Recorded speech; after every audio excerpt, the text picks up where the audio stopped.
I've got some stainless steel bolts here. Actually we've got paint, I'm going to take the paint off. And what I need to do with them is I'm going to weld the heads up and turn the heads into a dome so they look like a rivet. I found one of the brackets on the ash pan on Richard's steam wagon. They're not load bearing, only grade degree. So that's what I intend doing.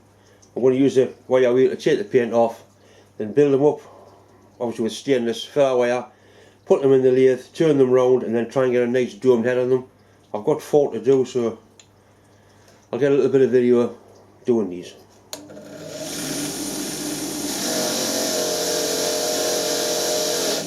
Somebody mentioned that there's no guard on the wheel. You don't put a guard on a wire wheel and you leave it like that, so if somebody catches it, just flicks underneath.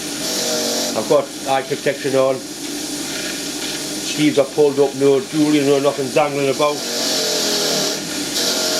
I'm out at school using a polishing buffing machine. The big 3-phase thing. We were only 15, 16 years old at the time. And we're making copper.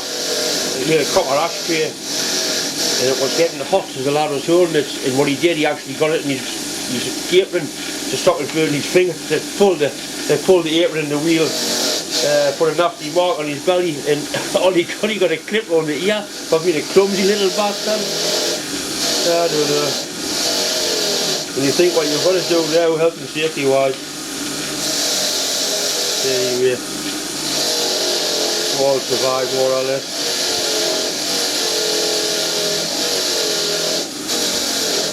Right, so that's that cleaned up, that'll weld up no problem.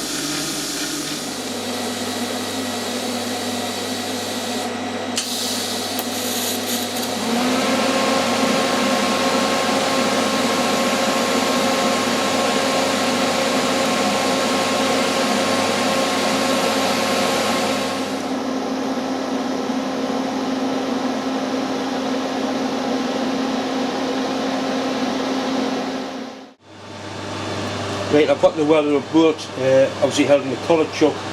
The collar chuck's good for gripping threads because it doesn't damage them.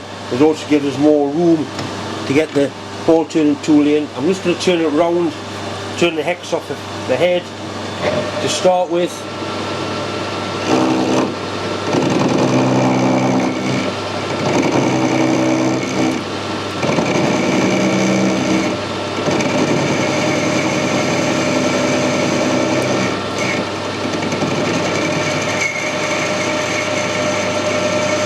Sometimes when you weld steels it goes very hard, but this seems to be alright. That's the weld material there.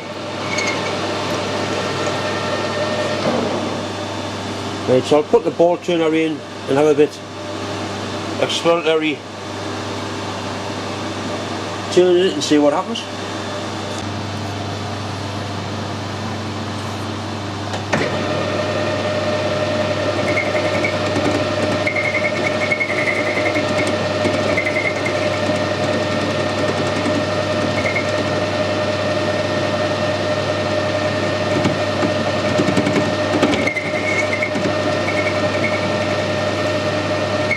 Once you get this set up, it's not too bad. It's initial setting up takes quite a bit of working out, a little bit of playing with.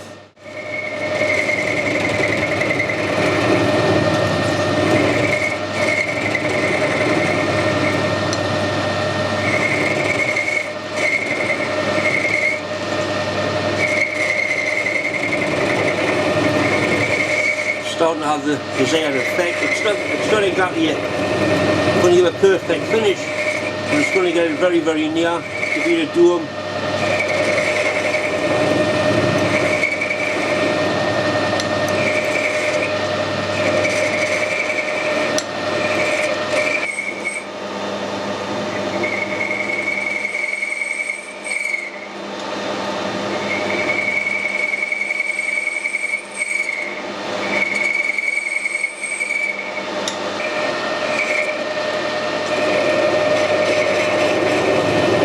Once I get the cutter set up,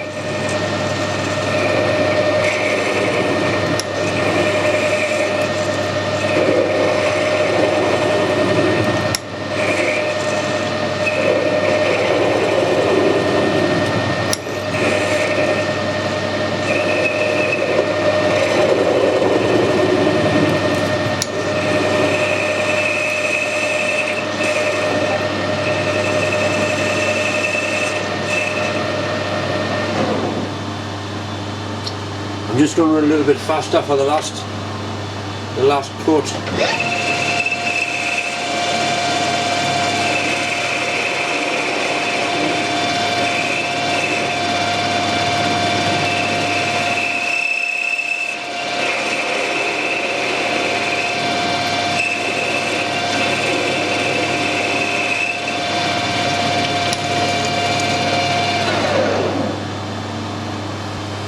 That's not bad, but the bastard's warm.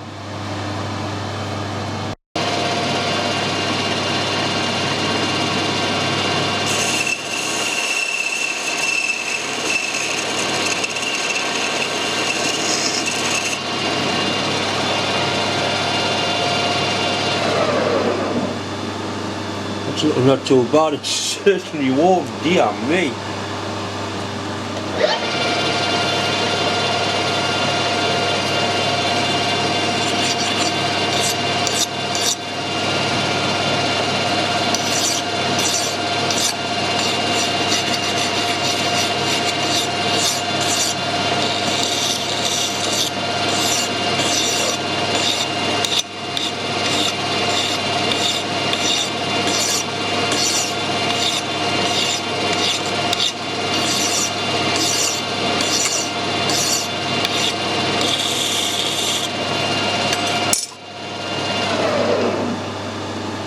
Right, I'm pleased with that. Right, I've had the engine running with the flywheels tightened down and it's got a definite knock on it. And the knock is that it's a crosshead there, it's slack in the crosshead slack in the frame. It's actually touching that side, but there's a gap on this side and that's knocking at the bottom of the stroke. I'll take it apart, I'm not quite sure how to go about fixing this. I'll possibly drill it and tap it and put a piece of brass in, machine some of that down and put a brass shim in just to take that off. I didn't machine this, it's come ready, it's already machined. I mean the crank's beautiful and free, there's nothing at all in the bottom end, knocking the big end's beautiful. Gorgeous and free, that's the only thing that's spoiling it.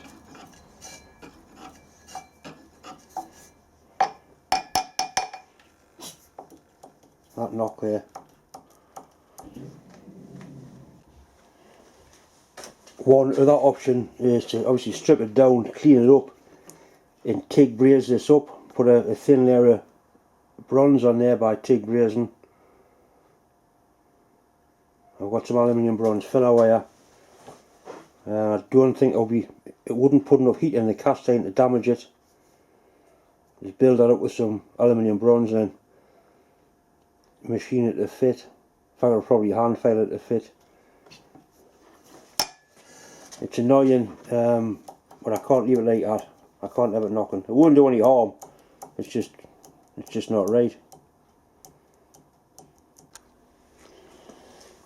Right, the more I look at this, I'm leaning towards building those faces up with aluminium bronze. That's definitely what's causing the knock.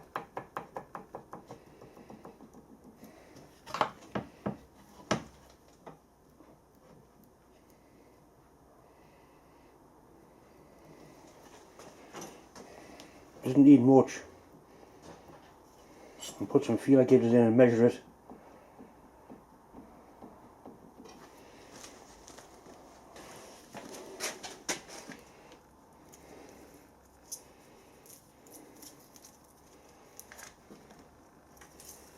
That's a 15 thou gauge, and that won't go in, but it will go in, force it, so that 15 thou is taking all the play off it. So probably 6 or 7 thou a side would do it, just a very I'm not sure.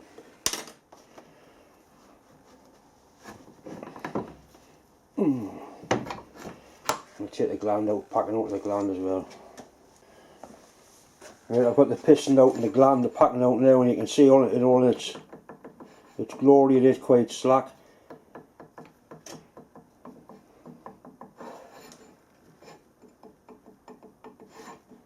slack all the way up, which means that these are parallel. I'll measure them just to make sure they are.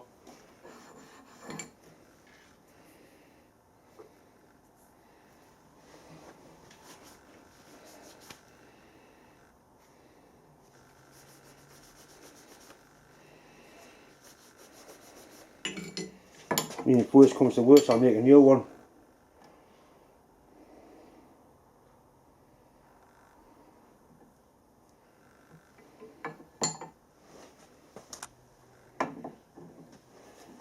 And that's aluminium bronze there. I was playing around with this old V-block, and it takes to it quite nicely without putting too much heat in. So that certainly is one option, and of course the bronze will be a good wearing surface against the cast iron.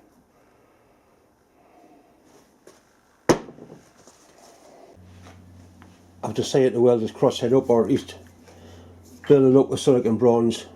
I'm going to machine a groove down the centre, probably leaving a couple of mil off each side, possibly a mil deep, and then I've got something to fill in with a weld material. Just touch it off. That's it there. And if this doesn't work out, I'll just have to make another one. Simple as that.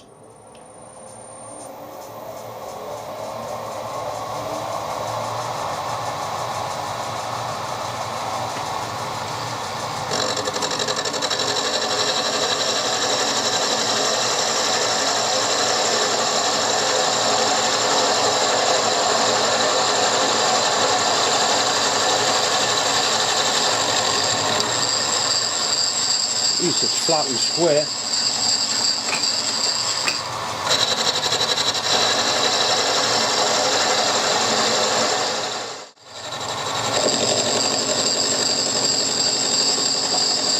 Well, we've got to fix it now.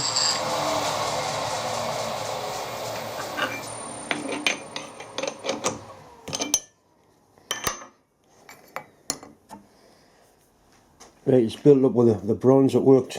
It grazed quite nicely, or welded quite nicely. I have a little bit exploratory machine with it. See how hard it is. It shouldn't be too bad.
It's actually machining very nicely.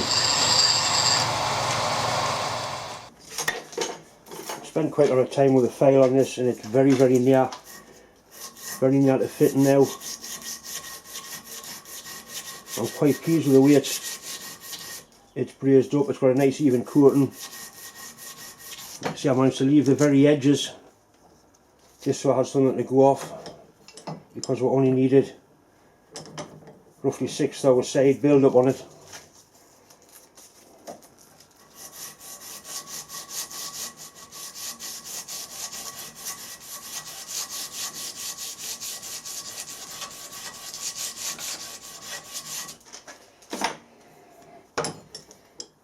I used a different rod on that side. You can see it's a slightly different colour to that one.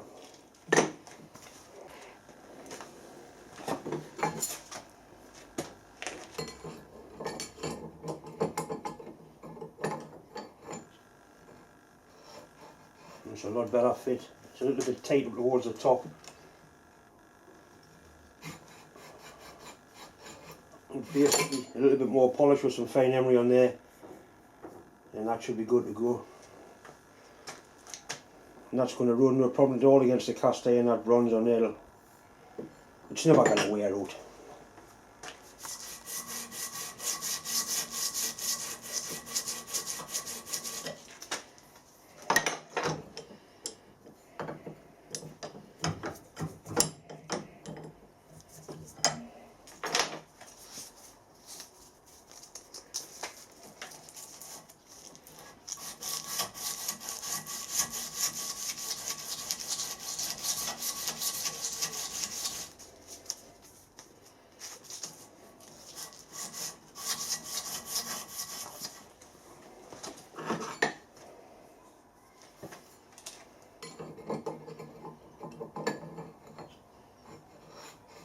That's pretty good. It's not rattling anymore.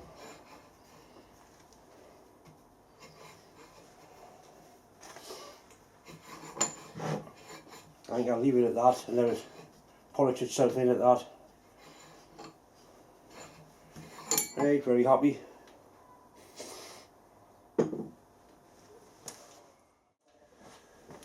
After modifying the crosshead, I put it all together, made 1 or 2 adjustments, and you can see the engine's turning a lot more freely. We'll start it up. It's running a lot better. It's a lot quieter. It's not that horrible knocking noise, but there is a noise on it. It's the eccentric. When I made that, I made it far too slack of a fit. So I'm going to have a look and see what I can do with that. But apart from that,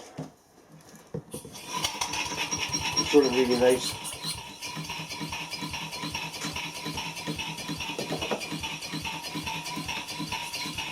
Load it up. Yeah, it's nice now with a bit of load on it.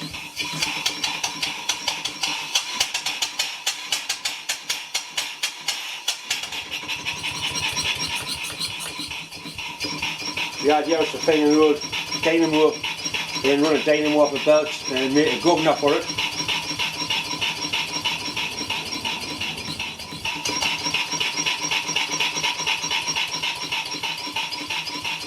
One of you came up with a good idea about making a clear plastic front for the valve chest.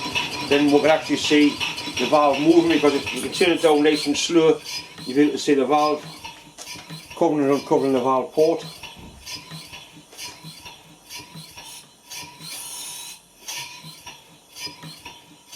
We'll have a look inside here and see what I can do with that.